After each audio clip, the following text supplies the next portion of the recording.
Listeners, just before this episode, I want to do something different here, or we want to do something different here. We've recorded it, we've listened to it, we've done our whole intro. We'll give all that to you in a sec, but we just wanted to emphasise that this actually was a real game changer for us. It completely blew us away, this conversation, and changed our thinking about the major element of our life, which is food and how we eat and how we prepare. And our guest basically just blew our brains out. So if the episode is something you go, oh, I'm not sure that's what I want to listen to, well, you're doing yourself a disservice, I tell you. Absolutely. So stick by, listen to it, and you will honestly walk away being quite inspired about this and how you get the best out of your body for whatever you want to do. And that doesn't matter if you're the club racer or you're off to the Olympics or you want to win a Rolex. So this is what it's all about. So take note. It's an absolute cracker, and enjoy.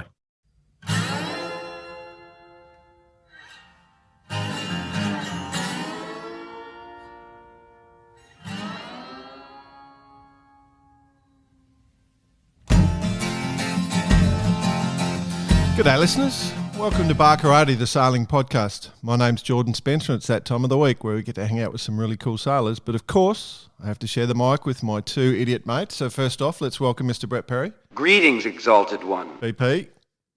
Welcome to the land of the long white cloud, coming here from Auckland. Full backdrop in one Andrew Wills' house. Thanks very much for putting me up for this week while I prepare a boat. But it's also related to what we're about to talk about today. So I'm looking forward to that. Now my head is on the chopping block. So there you go. Don't preempt anything, buddy. Let's bring in the other guy. He had a voice that could make a wolverine purr. Well, he preempted and went back in history because that was exactly the same intro as he said last week, BP. But you're still there, mate. Like you say, in the land of the long white cloud. It's been all right for you? No, it's gone together beautifully. For the listeners and for the YouTubers out there, we're putting together number 5, Far X2 number 5 here for Paul Rudling. You've been yachting yet? Went out yesterday for a little bit of a check. All the sails went up and all the sails came down, so that's a good thing. Now, traditionally in Kiwi land, they're pretty much out on the harbour on a nightly basis. And what is a Saturday morning now? So Friday night rum race. Did you actually partake in a rum race and in the right manner? We tested. We went testing over a long period. Are we testing rum or boats? No rum, and basically then just made sure everything worked and everything worked beautifully, and then came back in and went to the YC and had a quiet beer. From memory, it's generally a pretty big deal on a Friday night. How many boats were out there? Oh well, it was only small. It was probably 10 boats or something, but it was great fun. It was great fun. It feels like Bicey's setting you up here. Like he's leading you down a path, mate. I feel like it. No, what I was trying to get to, I mean, it's a sexy looking boat, the X2. And there would have been a lot of people around last night down there. There was lots of comments. There was lots of comments. Yeah, lots of cards given out and stuff. So like you could be, the X2 could become the next Stuart 34 of New Zealand. Well, we'll see. No, look, if we can get a few down here, we'll be stoked. It's perfect conditions. It was perfect conditions, and I think the market's leaning towards this style of boat here. Definitely around the world. But I think that there's quite a focus on it here. It's good. Well, speaking of focus, I'm sure we'll be doing that in a sec. So let's move on. Well, I'm going to save the rest of the wind up till the back end of this show. Oh yeah, right. When it's all done and dusted. Yeah. All right, I want to bring in our guest. Okay, now before we do, I'll just give you some behind the scenes. So obviously, three of us, we got to come up with ideas for guests, and we pitch ideas at each other. And BP pitched this idea around the nutrition element, which, between me and Bryce, we actually thought was a really good idea because what you eat on a boat and you suck at sea is pretty critical, where it's sort of, we're athletes these days and going hard, there's no more roasts in the oven and all that sort of stuff. It's all frozen meals and nutrition and trying to do the max you can out of your body. So when he pitched it, we thought, good idea. Yep, we like that. Then it turns out he had a particular company in mind. Now, I will say, this interview, we're not being paid. We want to talk to this company and this guy.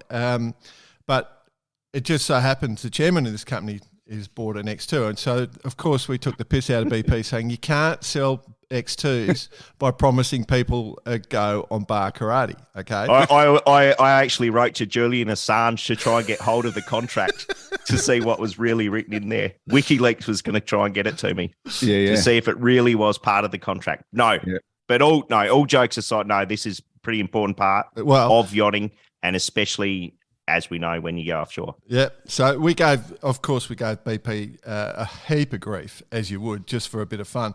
But then we found out our guest today is actually a former pro cyclist. So Bossy and I so then Bossy's ears pricked up. Yeah, and me, because I was the cycling expert for the Tour Down Under for a radio station for a few years. So I'm mad for cycling too. So we were straight into it, but we didn't tell BP that, and he's only just finding out now that we just gave him so much grief. But we're pretty interested because our guest today is one of the founders of Radix, RADIX Nutrition, and it's turned into quite a major company based out of New Zealand. He's a ex-POM, I think is the best way to describe him, former pro cyclist, a really strong time trialist from what I can work out, just doing my research, also a swimmer, and they've got a fairly talented bunch of people and doing some interesting stuff. And the chairman, his older brother, is, as we said, bought the X2, so mad for sailing as well. So it's a perfect correlation. We can find out a lot of information because nutrition is going to drive our sport, and that's the goal. Again, they're not paying us. We're doing this because we think it's going to be beneficial to our audience. So I want to welcome to our show Mike Rudling. How are you, bud? I'm good. Thank you very much for having me. Now, Mike, I have to give you a word of warning. One of my close mates is an ex-POM who's a really strong time trialist, and he lives in Australia. We call him Aussie Mike, and his name is Mike Ridding. So if I call you Riddo at any stage instead of Ruddo or Rudlow, we'll let it slide. Aussie Mike, it's quite... We'll call it Kiwi Mike. Kiwi Mike. So what background do you have in bike riding? Here we go. Don't start. This is going to turn into a podcast with you. Yeah, no, that's a good question. Go, boss. Yeah. No. Back in the day, most pro yachties travel around with their bikes as it's something to do instead of, to the side of when you are sailing, because you can go to all these beautiful places around the world, be it Barcelona, Palma, wherever it is, but you don't get to see anything. So one good way to kind of get your head in the game is to go for a bike ride in the morning. And we saw during the Super Series, whatever it was called back in the 2010 TPs, for example, there was a lot of the TP teams would have their bikes with them and go for it's quite a peloton, up to 30 bikes, I believe, at some point in time. So that's how I personally got into it. And then I had a bit of downtime. Well, actually sailing those boats needed to lose a shitload of weight, and no better way to do that than go training like a bastard. And then I had a few mates who did triathlon, got into triathlon with that, and just spent my time on the bike. And you did the Hawaiian triathlon, which was a pretty... Yeah. But that was a byproduct, let's say.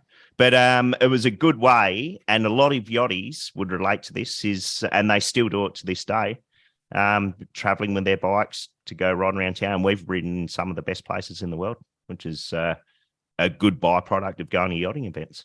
Yeah, it's turned into a huge sport. When I entered cycling in probably 2007, it wasn't mainstream. Yeah, road cycling was this pretty niche, pretty odd sport where people wore lycra and people took shave their legs and and then 15 years later, it's cool. It's fantastic to see the sport get the recognition it needs. And as you say, I used to train in Mallorca, and when you get out on the roads there, they're just absolutely stunning.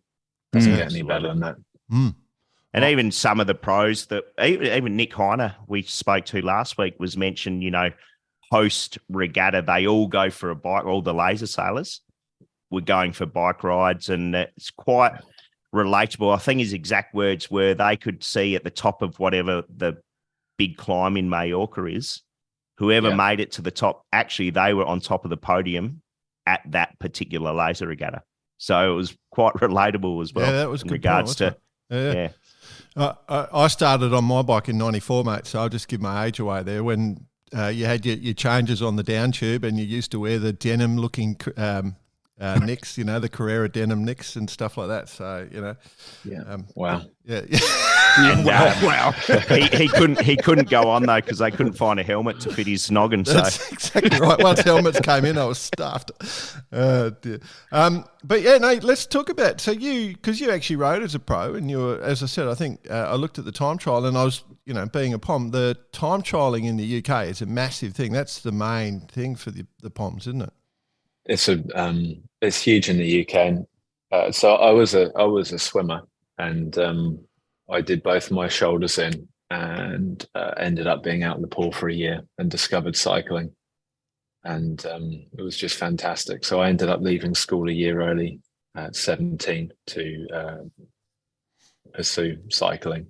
And in the UK you've got road racing. We've got road and track, and I tried track a bit, but you got to start that really young to get the bike handling skills you need. And in any case, it was a bit too close to swimming for me. And road racing's just fantastic. And I got into that, and then had a bit of a talent, I guess, for time trialing. And in the UK, you've got 10-mile and 25-mile time trials at every club. In any part of the UK, you'll be able to join into a Tuesday night or a Wednesday night or a Sunday morning time trial. And I loved that. It was a bit of pain. A lot of pain. A lot of pain. Yeah, it's quite the thing, like exactly as you say. Like we'd go for a Tuesday night sale or a Wednesday night sale. The in the UK, everyone gets out in their time trial bike and goes for it. It's something I was aware of, obviously, but. It's kind of a crazy sport actually in the UK. It's you end up inevitably clubs chase the fastest course, and then so you've got British Cycling in the UK, which will manage road racing and the professional side of cycling, the sort of NSO side, and then you've got a time trialing organisation which wasn't connected to British Cycling. It's a fun organisation to do some races on, and that ends up Sunday morning 6 a.m. You're on the side of what can be almost a motorway in the UK, doing an out and back 10 or 25-mile time trial, sitting in the traffic lane so that the guys get a draft off trucks. And it shouldn't exist, but it's a lot of fun, and they get some crazy times off that. But I just used to, I wanted to get to the Tour de France. I didn't get to that level. I got to kind of the bottom rung of the European professional cycling circuit, and I ended up struggling a little bit with overtraining. I got some nasty viruses and some other things, and but it's a good sport. It's a hard sport, but it teaches you a lot about yourself, and certainly does. Time trialing, chasing a power meter. Yeah, lots of. So obviously, you've been there in the professional world of cycling. You've pushed your body as hard as you could. You would have learnt a fair bit along the way of what's required to make your body work. I guess that's where is that where this has led to, and in being nutrition? My passion when I was a kid was understanding what made a high performance athlete, and you inevitably come back to the body. And then I discovered in my teens the study of metabolism. So basically, the body's ability to generate energy, to generate work, and to perform. So our big biochemistry set that makes us who we are and what we do, and that fascinated me. So I was obsessed over that since I was probably 14. I got sent. I have spent school. The last couple of weeks with your father, with Paul, and well, it came. From I can see you in him. He's very much like that, like technical. Yeah. But it's really fascinating, and the frustration that I had is science knows a lot, and a lot is known, but the people that care about applying it towards a hobby, towards a sport, towards a profession, towards competition, it's not made achievable or practical for them. So that's that's kind of where I like to be technically. So how do you put in the hands of people that want it something that enhances their performance and helps them get the best out of their body, either for health or athletic pursuits. So I mean, we that know. was kind of, yeah. Sorry, go on. No, you I was just go. saying it. We know that elite athletes get this support. We know that elite athletes get. They say everything they do. you put, a lot more than Yeah. than I would on a Saturday morning in Auckland. But I have had my Radix breakfast.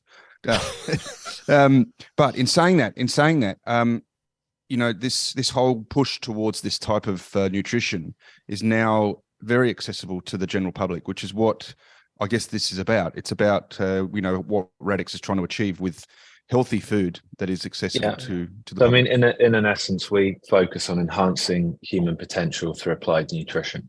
So we take everything that is known to be a nutritional ideal or a scientific ideal, and we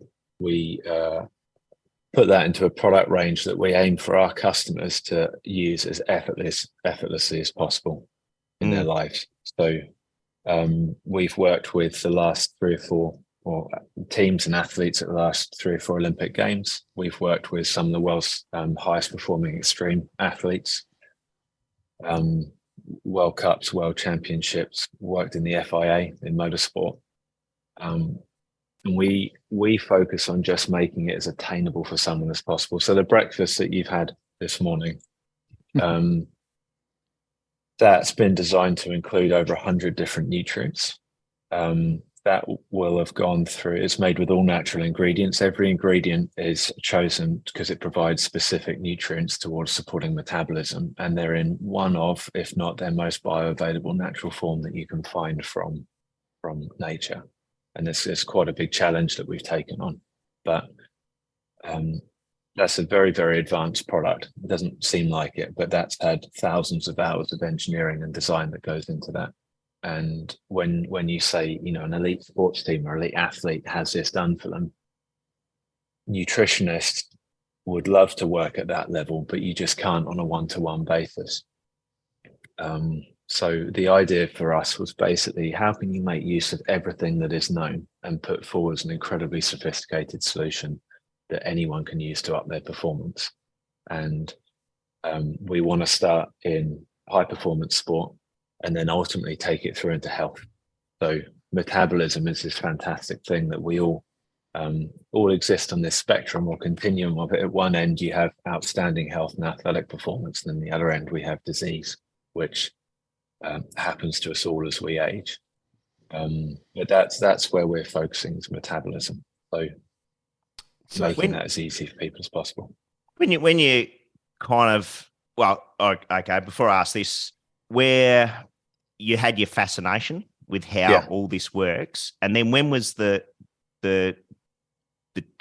time bomb? When did that go off in your head? I'm going to build this company, or we're going to build this company aimed at high performance athletes.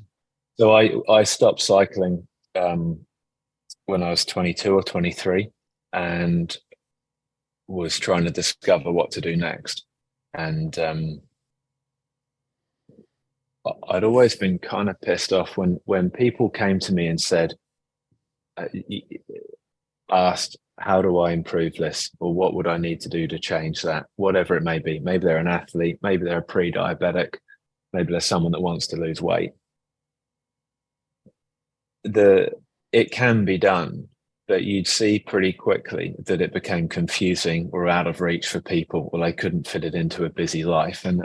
And that's totally fine, but it's kind of BS that industry hasn't fixed that for people. So I think it's a right that everyone has to have that product put in front of them. And that it always frustrated me ever since a kid, that you could have someone that's just crying out for a simple solution. And the answer is simple, but there's no simple way of applying it. So when I finished cycling, that's always what I'd that focus on health and performance was always there, and I just thought we'll have a crack at that because it should be done. And I kind of thought it's BS that no one's done it. So hopefully we can start. something. Well, this is pretty obvious as to what happens with the busy lifestyle and the busy how busy we are these days. You go down to your local supermarket and you buy some food off the shelf. Realistically, you don't know what you're eating anymore. No. Like even the vegetables, fruit and vegetables in the vegetable stands from those types of chains, they're trying to make a profit. So they're trying to buy the cheapest food they can possibly buy and or the mass produced food. And so food has changed. Our habits of food has changed. And this is what I wanted to talk about. Like not only is it for the sport people, but now for the everyday people who want to achieve things. I think, there's a lot of great people and well-intentioned people in the food industry. But if you look at the sort of industrialized food complex that we've got, probably a good thing in the 20s, 30s, 40s. Yeah. And then later on, we start to see food changing for entertainment. And it basically, in a lot of instances, the rise of large companies trying to profit more from their food products. And behind that, you can see pretty significant increases in diabetes, pre-diabetes, obesity. And it's pretty bad. So about 1 in 2 people have metabolic dysfunction on some scale. 1 in 4 globally are estimated to be pre-diabetic. So most people end up dying from or suffering from a non-communicable disease. So something that their body has manifested, and it's typically from lifestyle.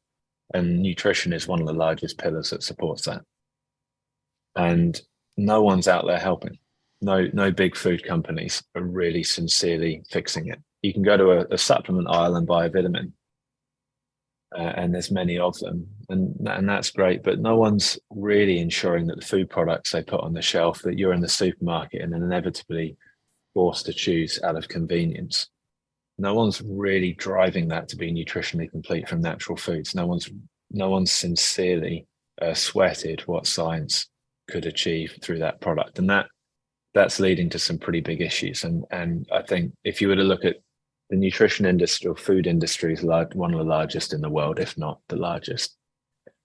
And to have one of the most significant increases in non-communicable diseases and the prevalency rate that we have at the moment, 1 in 4 pre-diabetic, it's kind of not okay that's being allowed to happen, and no one's making sure that you've always got something in front of you that would steer you away from that back towards being healthy. And the other one is that people just got busy lives, but there's stuff to do that you want to do, right? And to be told by a nutritionist or a dietitian that the only way to actually eat well is to do it all yourself, buy fresh produce, do all the hard work, spend the time. It is. And it's all well intentioned, but the industry, technology should have put something in front of everyone that could give someone a viable shortcut to that if they're not in that situation. And and to your point, you don't know at a local supermarket where those products come from. Globally, there's huge issues with soil depletion, different growing standards, different farming practices, different economic pressures on farmers to produce more, spend less in doing that. And it's not a good thing. But sorry, go on, Jay. I was just going to contextualise this for our audience because as sailors, we go offshore, right? And this is where most people listening this will be thinking about this, not necessarily just around the food, but if you're doing an ocean race, it could be 3 days, it could be 2 days, it could be 9 months, right? And if you're going around the world single-handed or going across an ocean single-handed, and you're trying to, you basically want as much weight off the boat as possible. So sailors have been using sort of freeze-dried food for a while. Is this, if you were surviving off your food for 180 days or 270 days, is that a valid food source that way, or we have people that do that, and you'd typically be healthier for most people. Healthier than what? So Oh yeah, immeasurably healthier than what you randomly knock into in life as you go through supermarkets and cafes and offices. Yeah, so that's if we go down that vein of performance, that's where my big passion is. So what you're looking in sailing, what you're looking for in sailing, as you are with cycling and most athletic sports, is metabolic capability or capacity. So the body, your ability to generate workload. Right. Then the other term you want to look at is metabolic headroom, which is not common terms, but you actually touched on it earlier on when you said the top fleet sailors were also the guys that climbed fastest, right? And then I used to train with some MotoGP riders who were really fit. I mean, they could have been professional cyclists as well, because when they're operating, when they're doing their job, they need to be doing that as far within their comfort zone as possible. And for you, your guys or your community, when you're offshore sailing and you're vulnerable, you need to make sure that you are not near the safety limits on what your body is capable of achieving. And so you need, if you look at it visually, you'd want to make sure that what your body can do is comfortably above what you actually need it to do. And the really difficult bit is when those lines start coming down and touching, you may be placed in a situation either for fun as an athlete. And you remember in cycling, you've always got the choice to pull over to the side of the road and have a go another day, right? If it all gets a bit tough and you need a cry. Yeah, I did that Sag wagon. Jordan used to catch that quite a bit. They named it after me. But if for a lot of athletes, and then when we get into defense and military, you don't have that option. If it all goes wrong, you're going to quit at some stage or make the choice to abandon, but you still got to get home and safe. Well, sailing's and offshore sailing, long distance sailing's in that category 100%. You don't definitely have a choice. Yeah. Yeah. And so we've seen a big, people need to understand that concept, because actually how most people are conditioned to operate, they just need to have food and not be hungry, and it needs to taste good. But actually what you should have is not be hungry. Food should taste good, and it should have the nutrients it needs to provide your body the nutrition it needs to perform at its best, so that you can lift your performance and also always be a long way away from your limits. And that's not where I've actually not met anyone so far who I'd say is doing that particularly well. And I'm not aware of many products on the market or any. I'll give you, Mike. The nutrition strategy in the 90s for the Volvo Ocean Race. Eat as many Big Macs before you go to fatten yourself up a little bit, because you're going to lose so much weight during the leg. Yeah. Then it moved a lot closer to freeze-dried, which was just calorie dense, right? Just full of calories. I doubt there was an ounce of nutrition in that. Yeah. In the early days. Just a matter of getting as maximum calories into you as possible. Yeah. And then, of course, it's been refined over time a little bit. So I'd be interested to see exactly where these ocean race guys are now. But like you say, this is now the next, well, it's just an evolution too, right? And the right science has been put into it, as opposed to being driven by profitability and marketing, essentially. So I would say that we practically have nothing to do with that industry of freeze-dried food and that heritage. We have no interest in freeze-drying other than it being a useful tool for us in solving our customers' nutrition challenges wherever they are. So we're very good at freeze-drying, but we'd abandon it tomorrow for something better if we found it. But it is a very good process. So when we make a meal or a food product, to answer that, what we set out to do, you've got to turn, in studying metabolism, we had to turn that into essentially a design challenge or an engineering problem. So what does the body need? And as you work your way through the layers, you know it typically, or it should have natural food, because in a natural product, any one food, broccoli, can have thousands of trace nutrients in it, that some of them have a known beneficial role in the body. Many of them are unstudied. There's also often in foods things we call anti-nutrients that can either be universally bad for the body or can block the uptake of other nutrients. But you come down into that layer, and at that layer, we're studying I think it's about 118 or 120 different design metrics, from nutrients, certain characteristics such as glycemic index, glycemic load, and protein quality. So we come down into that layer. And then we use a computational analysis to design our products across 118, 120 different nutrient metrics, so that they're nutritionally complete in 2,000 calories. So if someone has 2,000 calories of our food, to answer your question, you've got all the nutrients you need to cover your bases to a pretty unparalleled level, exclusively from natural food. Now, when you're performing in those situations, you're burning a lot more energy than that. And that's an issue. You have an energy demand. And we look at it in calories, although the body doesn't really, the calories not a great metric for that, but we use it. But think of it in this way, which is a bit that really fascinated me when I was younger. Your body has got to convert a unit of food, whether it be a protein, carbohydrate, or fat. It's got to digest that. It's got to pull it through the bloodstream, get it into a cell, get it into a mitochondria, and turn that into ATP. ATP then goes to your muscles and is essentially the fuel source for the human body. So you've got it. If you think like we're tuning an engine, how much work can you get out of that mitochondria? How much energy can it generate? How healthy can it be? No one thinks about food like that in terms of the products that we put in your hands. So that's the difference between someone having a really challenging day in what they're doing, or it being a lot more comfortable.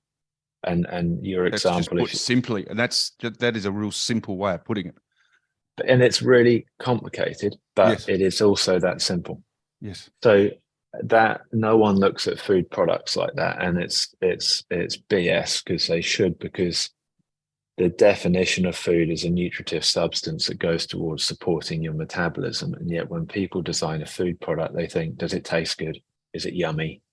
Does it have a cute sounding name? You know, you're going to have a Volvo Ocean Racer or whoever in the middle of the ocean having a nice pasta bolognese. Oh, turkey tetrazzini. You should have that, but like, imagine if your life raft was just designed by someone, like, what's the prettiest life raft we can make, right? It's not what you want when you need it. Like, it's a nice maybe colour. it should also look at, and maybe it should have that. It's cool, but it's function. And actually what we see in food, you can have both, but you as shit shouldn't just have one. Jeez, I love that analogy. That was a good one. Yeah. Good But one. that's Good analogy. what we- Good analogy. What we studied. And then the reason we like sport, to understand, to quote someone, to understand a poor metabolism, you first got to understand a high performing metabolism. So what does that machinery look like when it performs well? Because once it starts to break, it gets extremely complicated. It can become dysfunctional in so many different ways. So athletes, perhaps like motorsport or sailing, it's just a pure expression of how well can that function. And then you're simply just getting everyone back towards that ideal. So I probably wandered off a bit, but that's kind of how we look at it. Perfect.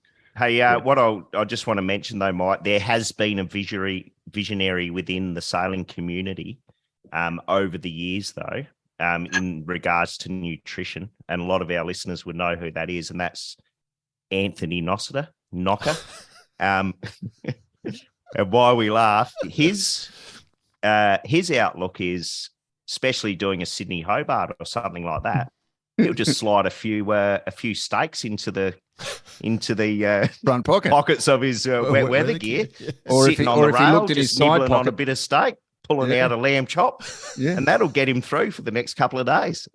Sounds like a hard man.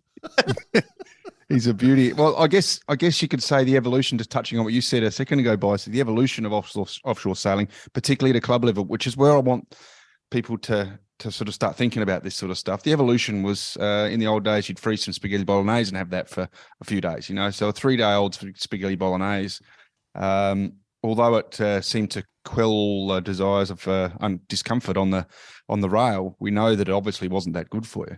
Then there was actually, it's even goes even worse than that. And let's talk about a 24-hour race, Adelaide to Port Lincoln, for example. The easy thing is to walk down the aisle, grab a whole heap of lollies, right? You might, if you're lucky, might get some sort of something with some decent nutrition in it. If not, there's just a bag of lollies that get passed down the rail for a massive sugar hit. I tell you how another way you could look at that. People think about nutrition when the gun starts, right? Or when your event starts. Yeah. But let's look at, I challenge that people actually don't think of it like that if they give it a second's thought. But if you're an athlete going into a bike race, you've trained for months or years for that race, right? You can't just decide you're going to be a cyclist tomorrow, turn up to a time trial, get on a bike and give it a great shot, right? Yeah. No. But when people think about their nutrition, how far in advance of the event do they really start to consider it? So we have that window maybe the night before, or maybe a few days before, or that example, we have a load of Big Macs.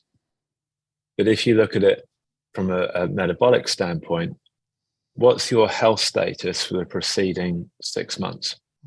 How capable is your body of generating work output, right? So if someone had a crap diet, always drinking alcohol, always eating the wrong foods, etc., you're kind of turning up to the start line with a really low functioning piece of machinery in your body. You can no longer improve that once the events start. You can only mitigate any loss of further performance capability, right? And when we work with some groups, say the military, who might be going in, pretend that they're going into a certain mission that's going to be 6 to 10 days, right? You want to make sure that when they get to that, they have, they're in the best state possible to perform. They're going to want to have slept well, because getting into a sleep deficit is a one-way trip and it's really hard to turn yourself out of that. They're going to want to have eaten well and followed a decent nutrition schedule for at least a month. Because when they go into that, it's not how they perform on day 1 or 2. It's what they can do on day 8 or 10 when it might really matter, which is how you might want to look at a regatta, or it's how cyclists would look at stage race. You can't win the Tour de France in the first few days, typically. But there's probably a mountaintop finish halfway through it or 3/4 of the way through it where the race has started to be defined, right? So how do you carry the best metabolic workload capability into an event? And when you start talking about huge sailing events, right, which it's on a boat, it means something to you guys, but to the human body that doesn't know what sailing is, it's just had weeks or months of being really knocked around, right? You're sleep deprived. You're not giving the body the nutrients it needs. You may be giving it the fuel it needs, but in order to create that, in order to metabolize that, your body needs a lot of additional vitamins and minerals and so many other nutrients to run the enzymatic processes that would actually convert those dietary nutrients into something the body can run. That's a sort of bank balance that you've got to keep topping up. If you get deficient there, it can actually no longer run the process that turns your fuel source into a nutrient that the body can use. So you want to look at it as just all of these trace micronutrients that you have to keep topped up. And it's where we get excited, but you guys just shouldn't have to think about it. You should just be able to reach for a product that you eat because it tastes good and it's just all done for you, as you have in so many other industries. But you don't have it in food, which is kind of ridiculous. And the nutrition industry as it stands today will give you an energy bar just designed around a couple of different bits of nutrition science. And there's not much behind an energy bar. But it doesn't consider anything else. So metabolism is totally uncracked by science. It's phenomenally complex. I'd give it a bit of credit, because the opposite end of the scale, if someone's going away for a big weekend with the boys, you don't want to go in just cold turkey, right? You got to get yourself half piss fit. It's that thing. Everybody's an athlete, right? To each their own sport. I guess what I'd like to sort of touch on is you'd be a multi-sporter if you add that to your yeah. I'd like to touch on something that's potentially what you're experiencing. You're on. You have to say you're cutting edge with what you're doing. There's no question with the ingredients and the focus on performance and all that stuff. Do you feel like you're banging your head against the wall a little bit to get this out there, to get this information out there? Is that something that you're really struggling with? So 10 years has led up to this. Yeah. And it's been a really long to being here with you guys now. Yeah, no, that's fair. But my whole life has led up to this point, you could say.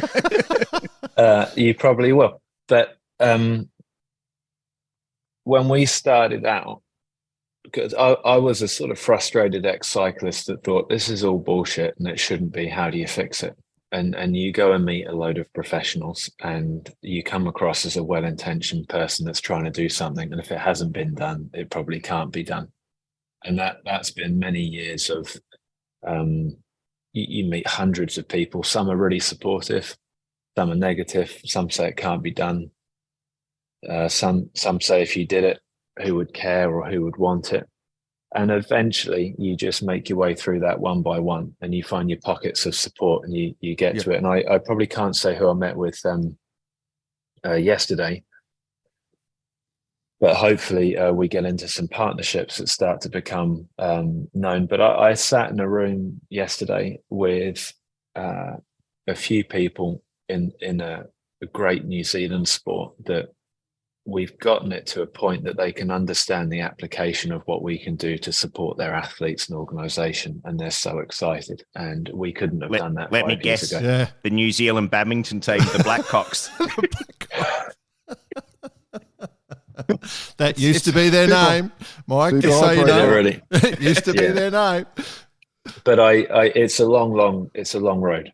So it gets a lot easier, but it's been really difficult. So I'd say, Mike, and I kind of saw it in the triathlon days. Like there's people that, and you probably see it more in that bunch of athletes. There's a lot of people that take this seriously. Yeah. But then you start find yourself crapping on about nutrition to the average Joe. They couldn't care less. No interest. No, absolutely. But they will at some stage, which is pretty sad when they. Yeah, and that's one lesson. So I like high performance sport because it's fun. But the sad side of again of metabolism is when someone walks into a doctor's office at 50 and finds out that they've going to walk out with a life-changing diagnosis that could be changed from that day forwards, but they've got to turn around 20, 30 years of pretty unhealthy habits, and they're lost and they don't know how to start. They don't really know what would be involved in doing it. And you kind of come off the edge of the map, right? You found out that your life's got to change. You're pre-diabetic, or you're probably a few weeks away from having to formally become type 2 diabetic, for example. And how do you get that person as much help as possible? To give them the strongest intervention that's possible. And there's not much there for nutrition at the moment. And, you can buy an iPhone and immediately be at the forefront of the communications industry with one of the most advanced pieces of consumer technology ever made. And the nutrition side of that is you can turn up to the grocery aisle at your local supermarket, right? And it's kind of not flash that's where we've ended up with, but it's about to change. But that was the frustration that I had, is that someone should have done better than that before, and we wanted to see if we could do that. It's been before this, it was all about money. We know that the whole industry was about maximizing return. A lot of people will have tried, and you were not the first, but it's a really hard wall to get through. It's not so easy. And we've just launched a 9th generation of our products. Each generation of products that we do, we might go through 50 to 100 design iterations. We'll be right the way from our supply chain manufacturing processes, nutritional design, flavor design, how that integrates. So DFM, designing it for manufacturing between the plant, the product, consumer, just a shitload of work. there's a lot behind it for someone to just pick up a silver packet and take it out on the boat. But, just using that terminology, the average punter wouldn't. Just the word design, right? In food in food nutrition products, people wouldn't even think what goes into it, right? We designed RNA, which for your listeners, imagine it as a wheel broken up into 120 different segments of nutritional characteristics and all coming together to represent a complete diet. And before that, we used to meet with people and say, how do you define a nutritionally complete diet? And it should have enough vitamins, or maybe it's got enough of this, or maybe it's got enough protein. And pretty quickly, there's no way that anyone universally defines what a nutritionally complete diet is. And that was such a shitter to discover that. That's a lot of work. And so we had to come up with something because we needed a design tool. And we stuck all of that together in a pretty big engineering, for us, a design challenge. It's gone for a couple of years, and that's our design tool. And you can read about it online, and we'll talk about it with anyone. But that's probably, in order to build that, we've probably gone through 3,000 to 5,000 different design considerations on nutrients. We've looked across most published research institutes around the world and what they would say is the right amount of a nutrient. And then we put that through a massive, I say massive, it's not that big, but a machine learning process to try and get the best designed fit around diet. It's really hard. And we get better at it, and it's a really fun journey to go down. But that was, people have no idea. But it's fascinating. But I mean, if someone asks, they can learn. But I mean, you shouldn't have to in order to fix the nutrition component of your life, or get on with a hobby or a sport you guys love.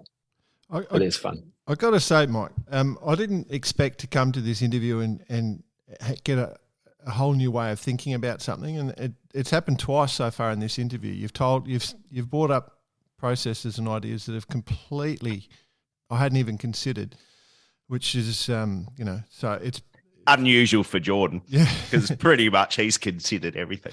But I do wish my wife knows everything. I do wish my wife had been on this interview, because she lives like the most perfect life almost. She was a former pro athlete, and she's also an optometrist, and I've learnt so much about diabetes and how being a diabetic. Glaucoma. Yep, you get blind, you lose your legs, you lose your appendages. The consequences of having an unhealthy diet, and it's been railed into me. And the question then I want to ask is, she's actually because she was so fit, her body metabolizes carbohydrates into, I think, insulin a lot quicker than normal people. So she has to live on a keto diet. What about people that have specialist dietary requirements that mean they can't have certain elements of the whatever? I guess is it the nutrition index, the RNA index? Like, you have to weight yourself. Okay, so that's another one that when you go and consider that, we have a load of design limitations as well. So we want our products, by and large, our entire product range is gluten-free.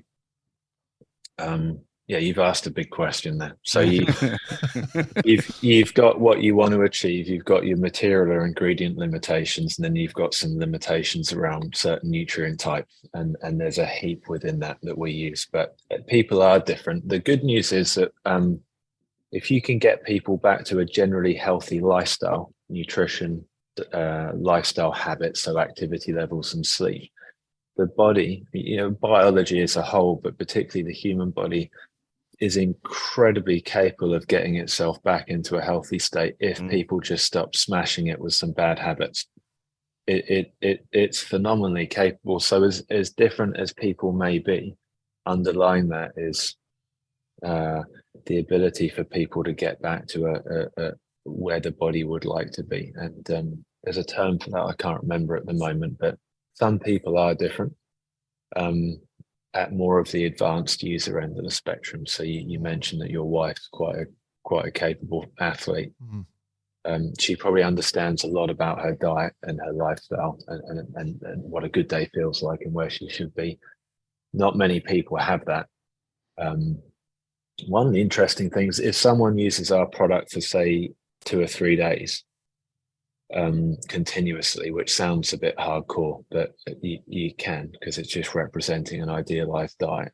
So if you had 2,000 calories of our food a day, to put it into layman's terms, you'd have about 6 servings of vegetables a day. You'd have 1 to 1.5 servings of fruit a day. You'd have over 100 grams of protein, about 165 grams of carbohydrate in our balanced range, and then we do a keto range that's will get you at about between 5 to 8% net carbohydrates across a day.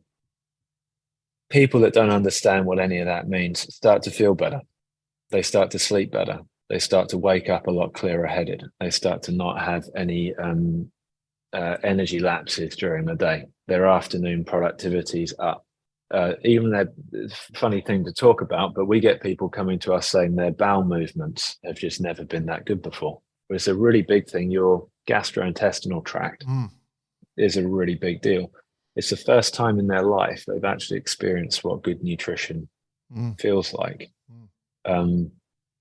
And I think the problem is, it may be another silly example, but if you were going to pay a lot of money for a car, you'd want to test drive it, right? Yep. You'd want it, and if it's all what you're after and it's lined up well, you'll sit in that, you'll go out for a drive and you'll come back and you'll be sold on it. That is what you want. And yet for a lot of people, nutrition is just a pain in the ass. It's a load of work. I can't eat a lot of the foods that they want to. And why would they bother? Because there's no upside that they've ever experienced or is tangible. But if you can try a good diet for a week, and you can start to see the benefits that it brings to your life at whatever age, whether you're a young athlete, whether you're a parent struggling to fit a career in around lifestyle, your kids. Once you can feel it, the desire to achieve it goes up and it becomes a lot more worthwhile, right? But it's not easily felt for most people with nutrition. So you'd feel a difference on our products.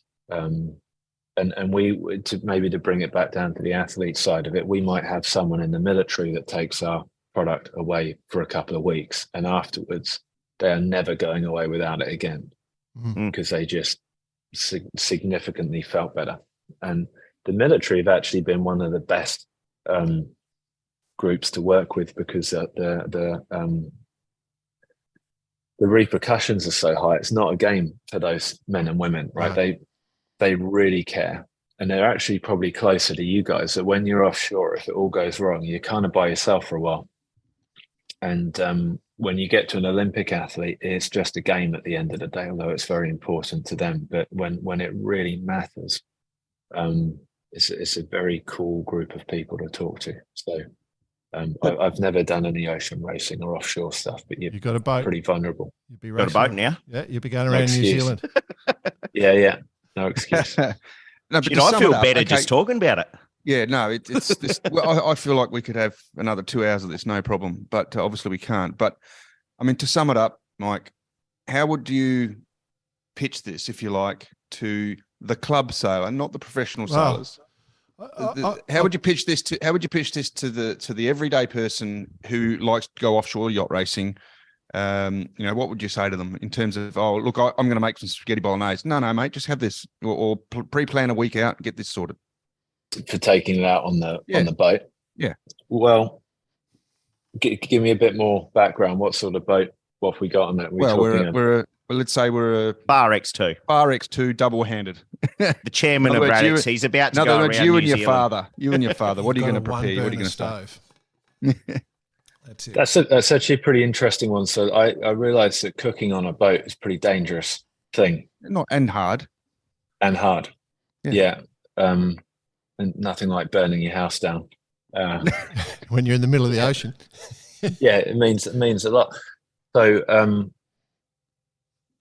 I mean, the simplest way that you can look at the ecosystem of products that we've got breakfast, lunch, and dinners, which should just give you a meal that, if you turn to that, will be the most nutritious, fastest thing that you can eat. So we can, whether you're at home, whether you're on a boat, you can prepare one of those meals in 30 seconds. Tear off the top, pour in water, you got a meal. It's that fast. So, yeah. Sorry, it's a. Well, that's probably the interesting That's solution it. that we're using. Well, we were talking. I was talking to someone the other week around young sailors getting down to a yacht club. And you've got a parent that's rushing around a kid to get to a regatta, to get to training, and they're struggling to feed their kids. Their kids are going out on the water, coming back. There's not much to eat. All that they've got is unhealthy food to eat. Hot chips, hot dog. Hot Sure. dog, Yeah, which is kind of fun, but like shit, if that's what you're actually eating because it's the only food that's available, that's dog and really Coke. bad. Yeah, but it's common, right? Because and well intentioned, what else can you do? But in that instance, in 30 seconds, you can put a healthy meal in someone's hand. It makes a really big difference. And so funny, when we set out to start Radix, we had 3 pillars, which was nutritional quality, enjoyment, and convenience. And we wondered, could you create the world's most nutritionally dense diet, have it really enjoyable, and have any human use it on the planet? So whether that's someone in their kitchen, whether that's an athlete at the Tokyo Games winning a gold medal, or whether it's the most remote athlete in the world, someone rowing from Cape Horn, from New Zealand to Cape Horn, single-handed solo for 154 days. And then we challenged ourselves, well, what do you really mean by convenient? Well, let's look at the world's some really unhealthy food, like fast food. Average time in a line might be 1.5 minutes queuing up to get to the till, and then you're waiting for 5 minutes. So we want to give someone the most nutritionally dense food technically possible that tastes great in less than the time that it takes them to queue up at McDonald's. That would kind of be a way of defining that you've cracked it. And I think we've done that. We've worked with everyone from, I don't know how many gold medals we've been a part of, or privileged enough to be a part of winning now. We've had people use this in some of the most remote settings in the world. We had a 70-year-old row from New Zealand to Cape Horn just using our products for 154 days. Doesn't know a lot about nutrition. He got off the boat after an incredibly hard event. You can only imagine this is like a 6-7 meter single-handed rowing boat across the Southern Ocean. Hadn't lost any muscle mass, really. Hadn't lost any weight. And he'd never experienced anything like that. Normally he'd get off an event like that and just be wrecked, as he had to recover for 6 months. And he got off it feeling great. So thought, fuck it, while I'm here, I'll walk up the Himalayas. He's done that as well. Yeah, he's a remarkable chap. But yeah, so there you go. Okay, we're sort of out of time, but I do have to give you one scenario that that's critical to our sport. Particularly, you're sponsoring the Australian sailing team, I've noticed now. So a scenario that's critical in the dinghy side and a lot of sailors is, and Bicey alluded to it before, sometimes we have to lose weight to sail a boat, and then other times we have to put on weight. So sailing is all about weight. You got to, when you're sailing one design boats, you've got to nail a certain weight. So I'm currently losing 12 kilos. I would challenge you that is power to weight. Yeah. Capability to weight. So you're thinking, people typically think fat or muscle mass, but it's kind of almost all athletes always want power to weight. You need to be. We've got our power, but in like a helmsman of a 470 needs to weigh between 65 and 68 kilograms, or if you're steering a laser, you want to be between 82 and 84 kilograms. Right. And we have some classes where you've got weight limits. So the three of you have to add up to a certain weight limit. And most of the time you'll go into that 10 kilos above. Yeah. So this is part of our sport. It's the cultural element of our sport. It's maybe something we can come back to, but can I ask a simple question? Is it just as simple as so we're using Radix, right? Is it as simple as eating more or less? Losing or gaining weight typically come around energy balance. So if you want to lose weight, you need to run at an energy deficit. If you want to gain weight, I'd be less interested in running an energy excess, but you're typically looking at building muscle mass, which is going to up your ability to generate physical workload. So yeah, eating more, eating less would normally do it. But the thing you got to watch out for, when most people cut weight, they reduce the quality of their diet. Yep. And you almost always reduce your body's ability to create workload, which is ultimately what you want as an athlete, whether it be cognitive or physical. Exactly why I asked the question, because exactly why I asked the question, because we do that throughout our sport. It's just it's endemic in our sport. Moving our weight around is critical in. Yeah, well, it's critical and ridiculous. Yeah, like we saw it at the weigh-in for the Etchells. One of my colleagues, name not to be mentioned, but we went on a little dip, and oh mate, not only physically does it harm you, but mentally as well. Like it throws you completely. You don't want to lose weight cycling or doing it in sort of a short time frame is best to be avoided, right? So if you're gaining weight insidiously over time to get to an event, then you need to lose it. You're probably not doing something right. Weight gain or weight loss is a symptom that should be considered a bit. Yeah, well, this will turn into a big discussion. I can guarantee it, because I think we've got more on this. Yeah, Brett, you asked a question earlier on about the X2 and what we should eat on that. And one thing that I'll get in trouble if I don't mention, our Ultra, which is our 800 calorie range, was developed for special forces soldiers initially, and the breakfasts in that give a nutritionally complete meal with cold water if you need it. So that was initially foreseen to be a low temperature or cold water ration pack. You can add cold water to it, ziplock it, store it for a period of time, minutes to hours, not days. And you'll have something that tastes amazing when you want it, and you can just dip into it, have a few spoonfuls and put it back. But just that is probably, if you're in a situation where you don't have readily access to food on an ongoing basis, it might be 6 hours later when you get the next chance to feed. The Ultra range would, particularly on our breakfast, would be outstanding for that. And we've had guys that have lived off that for days. I think I'm into the Mexican chili. That's going to be me. Oh, you're looking on the website. Good on you, mate. Well, I can tell you. I'm heading up to Snowy's this morning. So the way our flavors work, the original range, which is nutritionally balanced for most people, is what your Olympians would be using. The keto range is designed to optimize for nutrient density with minimized carbohydrates. Both of those are available in 400 and 600 calories. And then the Ultra range is designed to be for someone that's burning a lot more energy. But to put it simply, flavors are the same across all of them. So you can pick and match what macronutrient profile you're after. Once you know you love Mexican chili, you can just pick any Mexican chili and it'll be as close to that mark as possible. Fascinating. I got to say, I wasn't joking when I had the mixed berry for breakfast. I did have the mixed berry 800 range this morning. So I'm sitting here. Oh, mate, you're on fire today. Yep. I'm on fire. You're about to set the world on fire. You going yachting today? Yep, going yachting. Anyway. So our version 9 breakfast, Brett, I'll get you some. They won't be at a retailer yet, but they will be in the coming weeks. But we've got 7 flavors in total and they taste phenomenal. But that, if you start your day with that or take those away sailing, well, they're probably one of the best things you could get as you come off the water. Anyway, have fun with them. All right, I know we're pretty short on time. Might be in NZ. Just come over for a little trip. If I'm coming to your house, Mike, do we just get a couple of silver packets in front of us for dinner? We can do that if you like. If you brings a whole new meaning, doesn't it? To come over for dinner and you come over and there's all the packets sitting there on the table. I love it. I've got to say though, it's not bad. And look, mate, thanks so much for coming on. I know that there is so much more, but I think the point I wanted to bring up with our listeners in particular is that this product is available right now, and it will help your sailing. It'll help your sailing. Yeah.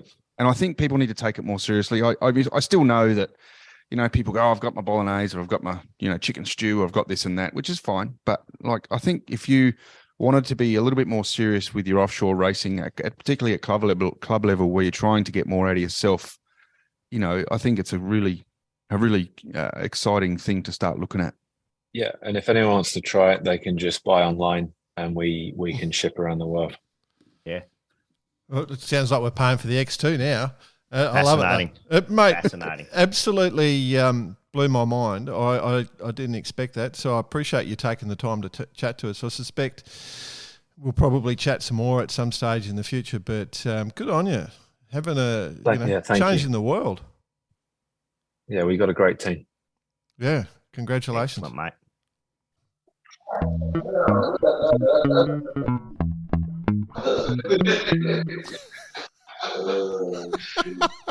Well, I've got to tell you, boys, I'm not sure how you can actually do the emoji of mind blown on a podcast, but mate, first things first, I'm down to Snowies. I'm loading up on Radix equipment. I'm going to give this a real life trial of the Radix kit and see how it goes. I've found my local stockist, but it blew my mind.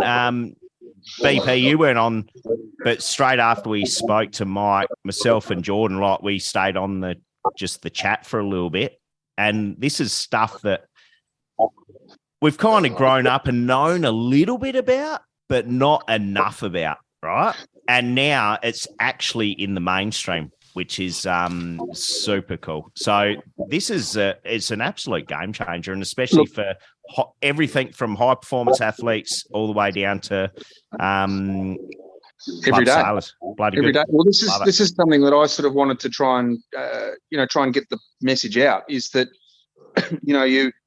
you can have access to this type of nutrition at club level, it doesn't have to be professional athletes. And this is where, that's the point we were making. And if you listen to Mike, he's trying to say, well, there's no difference to opening a thing of Radix up compared to having a McDonald's burger. It's the same. Well, the only difference is it's a little bit boring. So when I go to the pub for a Tuesday night with me mates, I can just and I'm imagine breaking out some Radix, I'm asking for 225 millilitres of boiling water. Or your mates are getting a Big Mac, large family meal, whatever you want to call it. No, but seriously speaking, I think that it's really important that that we try and think about this. It's changing the game. You're right, and it's cool to think about some of the things he said, and the analogies, if you like. That was what was. I think that's what, mate. He's like the king of analogies. We might bring Mike on as just to analogist. The analogist, which is analogous to a good time for us. Righto. Cool. No, it was great fun. Completely a man that thinks about things completely differently, and he was right. No one has really thought of nutrition in the same way, and it's great to see. So, yeah, I hope our listeners enjoyed that one. Good on you, BP, for pushing us on that. Good on you.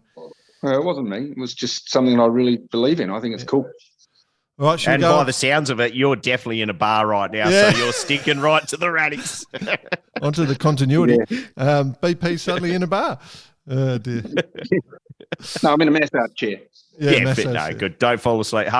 Listener, if you hear a little snooze on the way through, BP's fallen asleep in his massage chair. Viewer, you can see it. Yeah. Righto. Other news, club events, boys. Should we talk about those?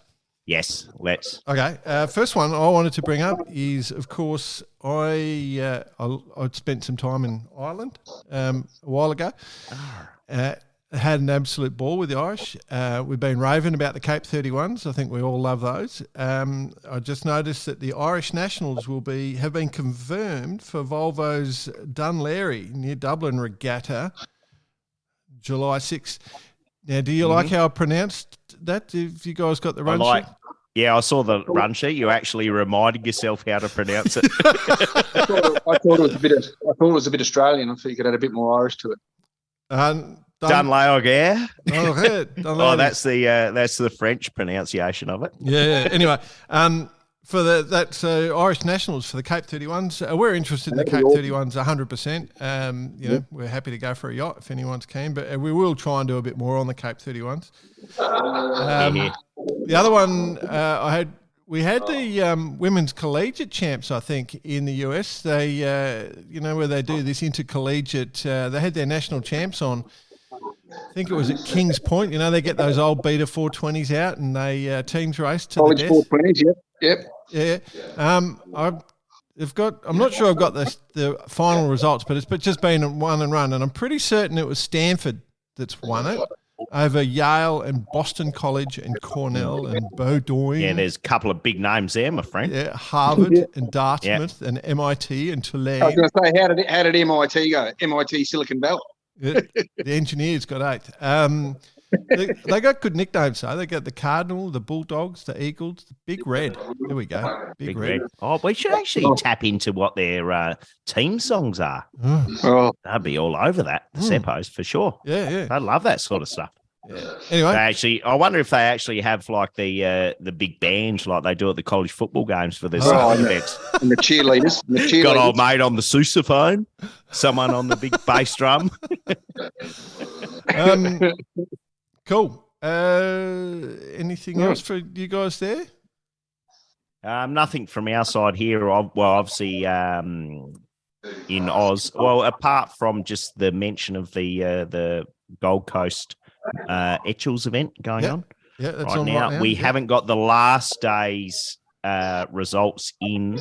Last I saw was Mark Roberts, Fu Manchu 2-4, whatever.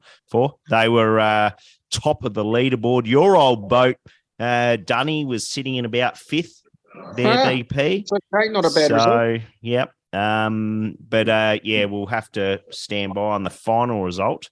But I think it was looking a bit dodge out there today. Yeah, light winds, very light winds. Yep. Glamour day, low, very little wind. Time of recording. Direct offshore yesterday, and then slight light southeast, and she ain't windy. So where they're sailing from is about 2 hours drive away from me at the moment. But you can extrapolate. You didn't go down as a roving reporter. Oh, I nearly did go down because Sanctuary Cove's on as well. Yes, and right. As I said to you just before we dialed in, I've got the permission from the bride. Correct. Now, actually, just talk us through it. How this come about, my friend? Well, I love my sailing, obviously. And every day I'm looking at boats for sale. I could be a boat broker because I reckon I can tell you everything. I'm always looking for a boat for sale. And I said, Birdie 35, by the way, if anyone's out there, a couple of cats, if you don't mind. That's a power boat. No one cares. Anyway, it's just a glamour day here, right? And I said to the she's going, what do you want to do? And I said, you know what? I just want to go out in a boat. Let's just go and cruise out there. And she's going, all right, well, let's just buy a boat. We should have one. So I said, I wish Brett's X2s had a bit of a com down below them, and that'd be the perfect toy. But it has. It's got 4 pipe cots. 4 pipe cots. There we go. Yeah, but we're talking about a normal sized human being here. So anyway, can we convert it into 2, like just one super long pipe cot? Well, one is super long. Yeah. Yeah, no, you'll be right. One's 2 meters. It's perfect. Perfect. Cool. Yeah. Anyway, it's glamour day here. But we'll move on. Not about us. Jack Lloyd, listener of the week, boys. I want to nominate Phil Shearer. He came in late last week. Oh, what's going on there? Yeah, you might have to hit a little bit of mutage there, BP. Just while the chef fires up the knife at the carvery. What's going on? It's not actually a disaster. It's just an emergency thing. Don't worry, this is an emergency. Sounds like I need to go to the toilet again. Just for the listeners, I'm not actually in a very normal situation here, and I've just been told it's an emergency. It's a civil defence test. Civil defence test. Oh, okay. New Zealand civil defence. What do you do? Get out and throw stones at people? What's the civil defence? I thought something's happened with your massage chair, mate. Yeah, I thought the massage chair was starting to lose it. Give it a little tickle. We're all good. Keep rolling through, and if anything happens, I'll let you know. Or if I just go silent. If you just go mute. Yeah. Are the Navy loading into a 6-metre rib and getting their slingshots ready? Are they? Well, that's half of the NZ Navy fleet. Yeah, that's it. Very cheeky. So Phil sent in. This is a discussion around the America's Cup boats, right? So he enjoyed listening to the Australian team for the Women's Series in the America's Cup, and he wishes them all the best and hope they achieve a nice second place right behind the Kiwis. Only fair after I just did the jokes about the Kiwis. The Kiwi does it back to us. Fair enough. Yeah. Whilst taking nothing away from the women involved or the series, I feel it's a bit of a cop-out by the organisers as there are no women on board the big boats. If they are serious about it, they should have one side for women and the other side for men. That would be 50-50. Interesting. Yes, I hear I see what you're laying down here. Yes. Geez, there'd be some tactical decisions made there. Like 50-50, one side women, one side men. It's a good idea. Don't mind it. No. Don't mind it at all. Definitely worth a merchandise pack, that one. All right. Like it.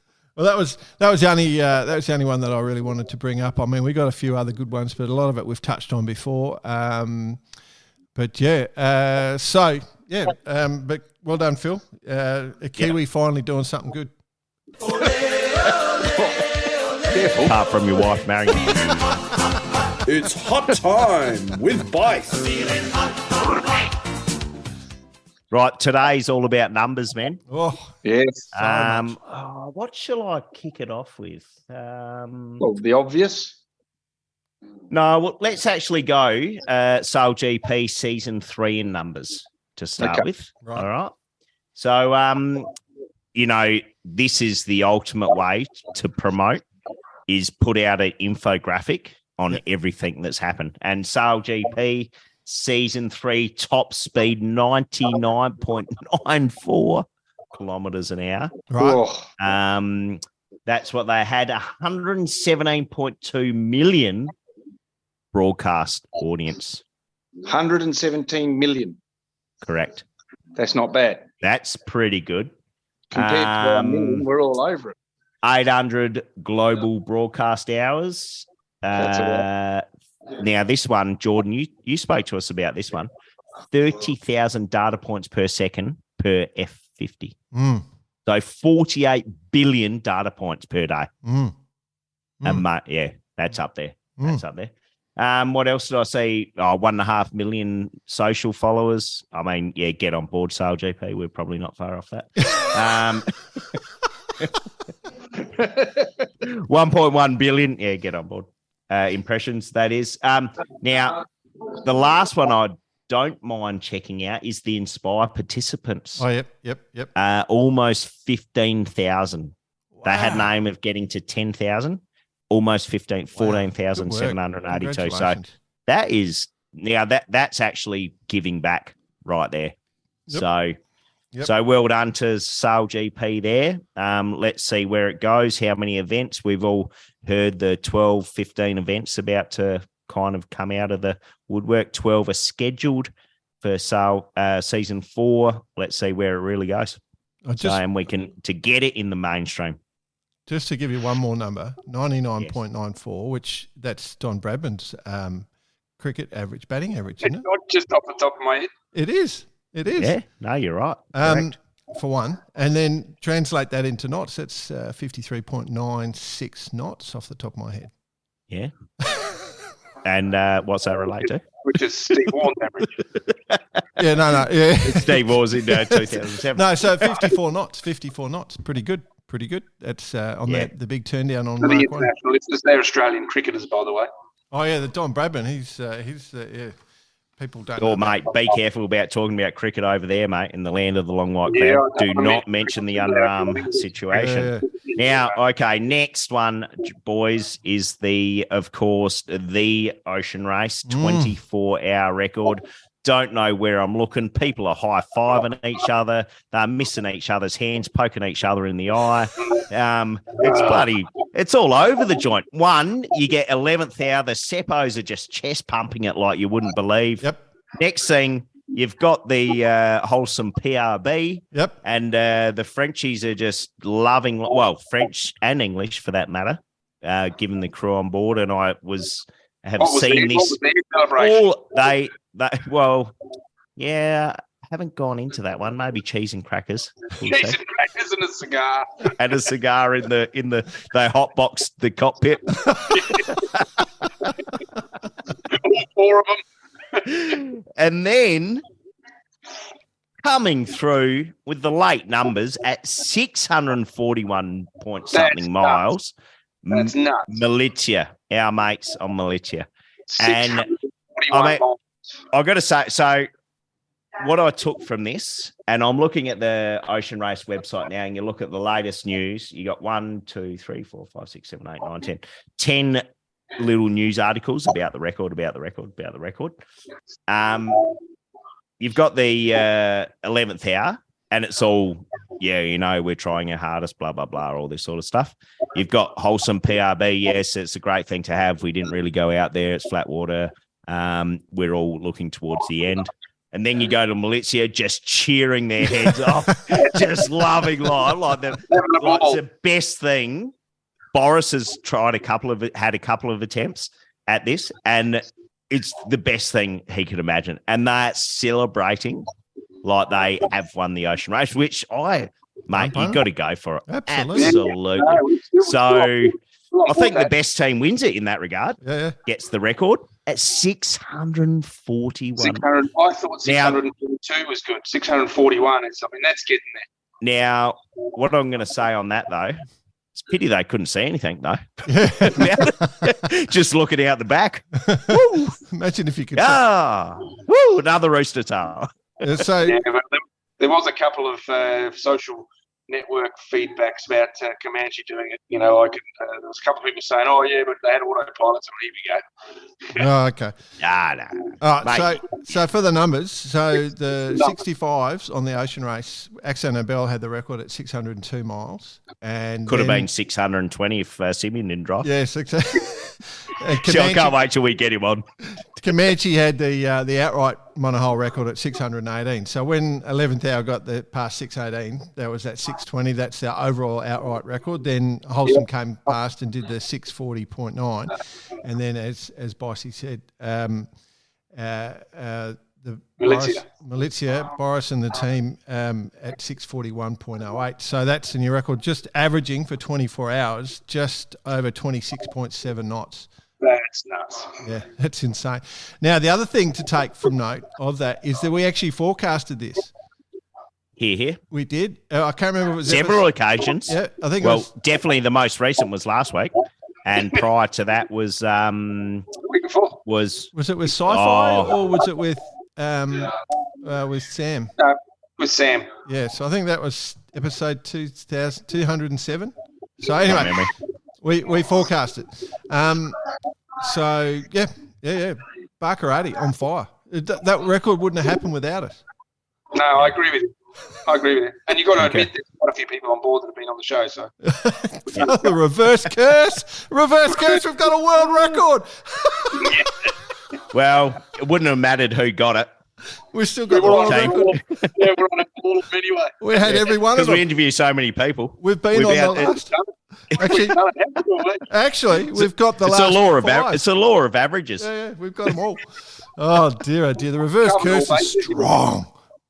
Covered all bases. The reverse curse wins the 24-hour trial. I love it. Rightio, boys. Last one. We saw an article during the week published on Scuttlebutt, Tucker Thompson, where he spoke about, are we pushing the kids too hard, pretty much. This was my interpretation. Tell me if I'm wrong. We shared it amongst ourselves. Pretty much he spoke about how, and I think we all know Tucker Thompson. He'd be good, actually, to get on the show one day. Anyway, so Tucker, if you're listening, we'll reach out, grab you. Anyway, spoke about his kid, his experience. Sorry, boss. I'll just tell you, he mightn't be listening because he's a bit Terry Tuckered out. Yeah, here we go. Dad joke of the day. Yeah. Just move on. Just leave the funny shit to me, pal. And he spoke about his personal experience with his son. Yep.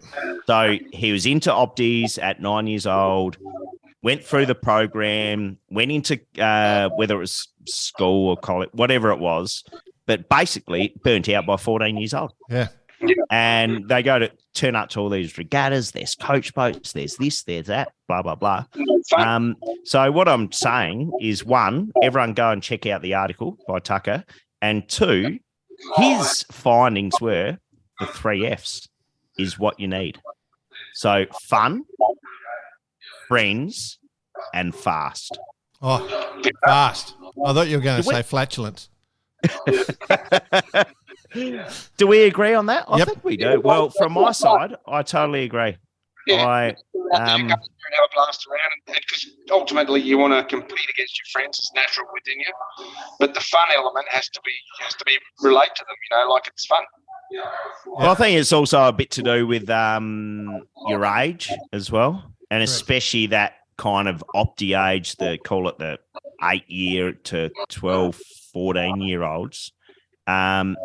It's got to be fun, man. Yep. Like it's the fast bit. Actually, that was kind of maybe that's to me the give and take a little bit. By all means, going fast is cool, and that's kind of the cool thing these days. But maybe that's not the be all and end all. But sailing with your mates, playing British Bulldogs on the lawns or the beach after yachting, stuff like that. That's where it's all at. But if you rewind the clock and go back to when you were sailing, those sorts of boats, there's nothing like going along next to your mate and beating that person, beating him in fun, because it's you feel good and you're going fast. That's what it's about. That grows all that stuff. That's the rainbow, of course, super fast, 100%.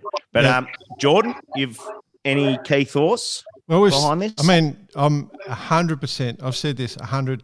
All the time, 100% of the time. Every time a parent asks me how they get their kid to be good, just make them enjoy the sport. They've just got to have fun on boat because they're developing natural feel for the boat. Let them go and have fun. Correct. Sail. Just let them go sailing, mucking around, whatever Yeah, they whether want. it's a windsurfer, opti, holdy, rainbow, Just sail. pacer, sharpie. Oh, hang on, laser. I'm just talking about me for the minute. But, like I remember as a kid, we used to, when I was an instructor at 15, we'd get the training boats out and we'd get get a spinnaker from a much bigger boat and tie it to the masthead and go out in 25 knots and do all this sort of stuff, with your mates, and we'd capsize and do end over ends and all sorts of stuff, but that's having fun, just having a laugh. Similar to, and bringing up Nick last week, same deal with the opti, like he put a spinnaker on it.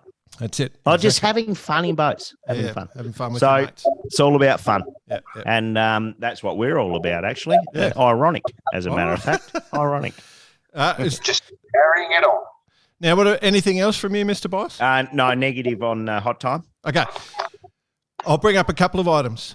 I want to congratulate the International Canoes Australian podium for the Australian Championships.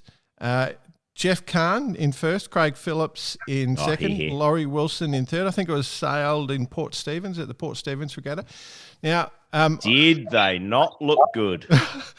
Let me tell you, listeners, if you have a podium with 2 out of the 3 people standing on the podium wearing Barkarati T-shirts, you are going to get coverage on Barkarati. I can guarantee you that. 100%, my friends. In fact, I'm quite happy to do it. We're going to do a session on the International Canoe because they're crazy little things. Anything where you can take your park bench out with you and have a sleep. And well, mate, you'd be going to have a sleep on one of those. I know, they're rocket ships. Tell you, absolute rocket ships, and you're on the edge all the time. On the edge, in more ways than one. So, but good on those guys. We love that photo, and So just wanted to give those boys a mention and congratulations, and very, very happy to do that. The other thing I wanted to mention, our little mate Xavier Doa on the little Aussie lap, who's trying to break the record. He is in front of the record time still. He's nearly halfway around. He's just off. If I have a look. I'm on the map. Stopped in for a pearl from Broome. Yeah, he's gone past Broome. He's past Karratha, and he's nearly at Exmouth. Wow. Yeah. So he's got pretty good conditions. I think he's going reasonably well. He's doing 6 knots. He's made it through the worst of it. Yeah. So 24. Light stuff. Now he's going to have the opposite end of the spectrum. He's going to have upwind. He's going to have hard work from down to the bottom. Yeah, well, we'll see. So, the record will tighten up on him a bit here. But anyway, we just wanted to wish him well because I know he listens in religiously. Wish him well, mate. We're watching. We're checking in. Word has it he comes back to land, closer to land to get mobile range so he can download an episode.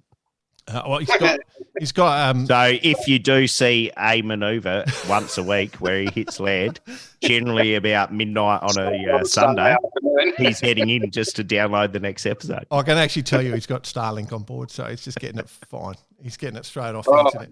So many positive responses from Starling, The Kiwis in their little America's Cup training boats hit 57 knots this week. Negative 50.7. There was a typo. No. Running around the world of sailing. Correct. 50.7 in a ace in the 40. Oh. Still doesn't matter. Yeah. No, but it's a big difference. Hate to disappoint you. I was devastated. Yeah, I was just thinking, I know. wow, sphincter tightening manoeuvre. One, and then imagine just dialing straight into the Dino from that. Oh, hello. Yeah, hello. The other one, the Dino, is that what we're calling it now? Sailing Champions League, the Asia Pacific Finals. We mentioned it last weekend. Saw that. Yeah, so congratulations. Royal Sydney Yacht Squadron, led by Zach West. Zach West, had young the win. fella. Beating out the old fella, Robbie Jewson. Now, for those who love our show, Robbie Jewson is Fritz, that we talk about, is one of our favourite human beings on the planet. And he's a very funny man and a super, super talented sailor. Taught him everything I know. And then Royal Prince Alfred Yacht Club, Daniel Kemp in third. First female helmet was Mina Ferguson from Wallara. And so for anybody not from Australia, Woolahara. And then the first youth team was the Royal Sydney Yacht Squadron. Now, I checked in with Mark Turnbull, who is the king of the castle for the Sailing Champions League, and the Open World Championships, the teams that are being sent, because there's a Pacific one, Australian one, and I've forgotten the other. The teams that are being sent in the Open are Royal Sydney Yacht Squadron, Cruising Yacht Club South Australia, and Royal Prince Alfred Yacht Club. And it's the same in the youth as well. Exactly the same clubs got there. So, and that event is in Travemünde in Germany, northern Germany. Well, as a matter of fact, the Open and the youth are at two different times. The youth are in September in Kiel. I didn't know. There's two different events going on. Yeah. Obviously, being pretty close to the CYC side. I mean, this is a phenomenal. Like from a club point of view for us, Cruising Yacht Club South Australia, this is phenomenal to have two teams who have the possibility to represent. And by the end of next week, we'll see how that's all going to happen from a logistics point of view, funding point of view, and a whole lot of things. Because it's not just a small little task to be taken on. You're not just jumping on the Rex flight over to Port Lincoln. No. She's a big task. So and you're sending Fritz to Germany. Yeah, well, this is the ironic thing in itself. I've said that twice this episode. That's a little silly. But yeah, Fritz, he may never come back. Well, he might run into some long lost relatives. I've been to Travemünde. Bunker down. The thing about Travemünde, she's a it's an interesting place if you're a young lad, and it's got this big, beautiful. Fritz, yeah, lovely grassy area that just goes right to a canal, and that canal must be about 20 metres deep, right next to where you're standing, and it's there's a few inches of clearance. It's a big shipping lane right there, but that little step down into the water is only a few metres away from the beer house, and yes, it can be a lot of fun. I'm just wondering, like obviously Fritz is a bit of a nickname for a German in Australia. In Australia, of which will probably be deemed un-PC. So that'll be gone soon. So I wonder what they call Fritz in Germany. Just fella. Oi. Mate. Mate. I'm not saying any of the words that popped into my head. No, well done to all involved. The footage that came back from the whole thing, and this is only going to grow and grow. We love this form of sailing. Yeah, it's good. And we think this is something that all clubs should be part of and get behind it. Yeah. No matter where you're from or how you get involved, just do it, make it happen. Yep, Mark Turnbull organising it. So good man, great man. Happy to back him all the way. Get into it and it's a good fun one for youngsters. Everyone gets a chance. So cool. Good on him too. Yeah. I think that's us, boys. Awesome. Nice work. Have you got your or just steal that guitar behind you on the wall just to take us out, BP? There is one actually over on Just the floor. take that. Here it comes. Let's see. We go. Yeah. You got to help her. No, it's all right. Take that shot glass that you've just had a whiskey from. No, all good. Great chat today, lads, and looking forward to getting home actually at the end of the week. So see you soon. Bravo. All right, mate. See you, mate. Go in peace. See you, Have boys. a great week, everyone. Thanks for listening. See ya.